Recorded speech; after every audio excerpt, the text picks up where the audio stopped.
प्रमिला जी बोली, बहू तुम यहाँ क्यों आई? जाओ अपने कमरे में। शांति और शांति इधर आ, ये रसोई जरा धुल दे और चूल्हा भी साफ कर देना, शांति ने कहा। लेकिन माँ जी, मैंने तो थोड़ी देर पहले ही ये सब साफ किया है और अभी तो गंदे भी नहीं हुए हैं, प्रमिला जी बोली। तू मुझसे ज्यादा बहस मत कर, जो कहा वो कर। बोलते हुए प्रमिला जी रसोई से बाहर चली गई और उनकी मेड शांति उनके बताए अनुसार काम में लग गई। यह है हमारी प्रमिला जी, जो आज भी पुराने विचारों और प्रथाओं से बंधी है। प्रमिला जी बोली, बहू मैं तुम्हारा खाना कमरे में ही ले आई हूँ, खा लेना और शांति को आवाज लगा देना, वो प्लेट ले जाएगी, तुम्हें रसोई में आने की जरूरत नहीं। प्रमिला जी की आवाज सुनते ही निधि, जो कि अपने कमरे में लेटकर फोन चला रही थी, उठ गई। बहू ने बोला, मम्मी जी आप क्यों बिना वजह परेशान हो रही है? मैं खुद आ जाती, और आज आपने मुझे कुछ काम भी नहीं करने दिया। मैं ठीक हूँ मम्मी जी, मुझे कुछ नहीं हुआ है। प्रमिला जी बोली, बहू ये क्या बच्चों जैसी हरकतें कर रही हो? तुम्हें नहीं पता कि क्या हुआ है? इन दिनों तुम रसोई में पैर भी नहीं रखोगी।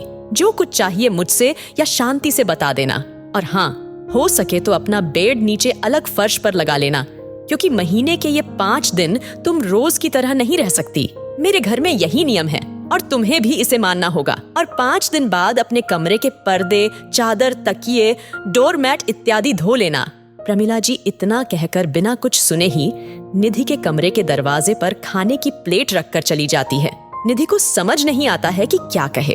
आज के समय में भी पीरियड को छुआछूत मानते हैं। एक तो पीरियड में होने वाले दर्द से वैसे ही उसका मूड खराब था। प्रमिला जी की बातों से जैसे कई गुना और बढ़ गया। वह खाने की थाली वहीं छोड़कर अंदर आकर लेट गई। विशाल, निधि का पति, जब शाम को ऑफिस से आया तो उसने देखा खाने की थाली दरवाजे पर पड़ी है। उसे कुछ समझ नहीं आया। वो निधि को बुलाता हुआ अंदर गया तो देखा कि निधि लेटी हुई थी। क्या हुआ? ये खाने की थाली दरवाजे के बाहर क्यों रखी है? और आज तुम लेटी हो अभी तक? सब ठीक है ना? तभी शांति के बुलाने की आवाज आई। बहू जी ये चाय ले लो, और भैया जी आपको माँ जी ने नाश्ता करने के लिए बुलाया है।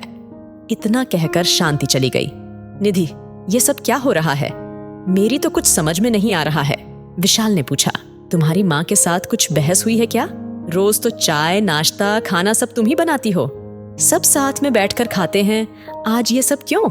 विशाल और निधि के विवाह के अभी 2 महीने ही हुए हैं और निधि का ससुराल में पहला पीरियड आया था, इसलिए विशाल को भी कुछ समझ नहीं आ रहा था। उसे लगा निधि और प्रमिला जी की बहस हो गई होगी, तभी ये सब हो रहा है। निधि ने रोते हुए कहा, ये सब इसलिए हो रहा है कि मेरे पीरियड चल रहे हैं, जिसके लिए ना तो मैं किचन में जा सकती हूँ और ना ही घर के किसी और कमरों में।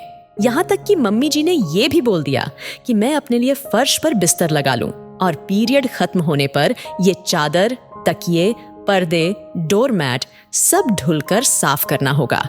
विशाल, साफ सफाई एक अलग चीज है और पीरियड में उसका ध्यान भी रखना जरूरी है, लेकिन इस तरह का व्यवहार जैसे मुझे कोई छुआछूत की बीमारी हो गई है।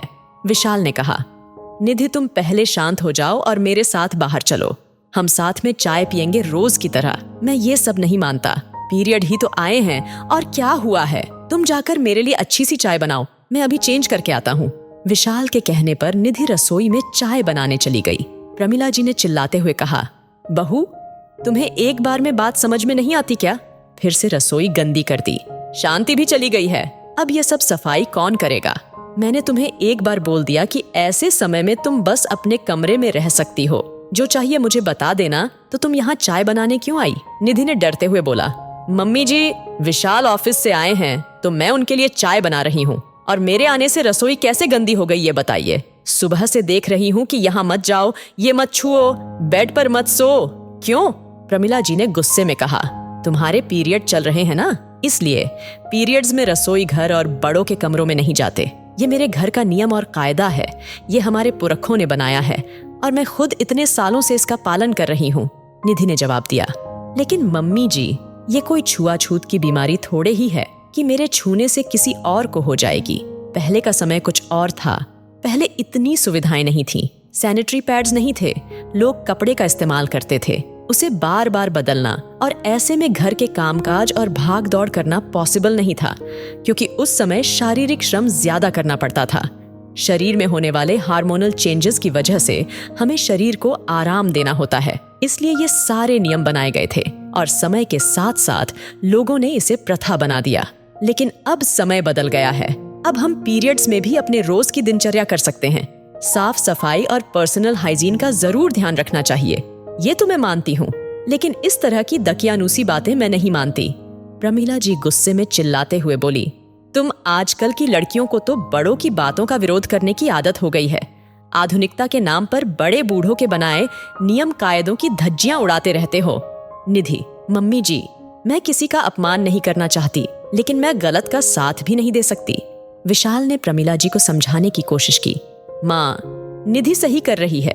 समय के साथ हम लोगों को बदलना चाहिए। साइंस के हिसाब से तो ये स्त्रियों में रक्त शुद्ध करता है, तो इसमें छुआछूत कहाँ से आ गया माँ?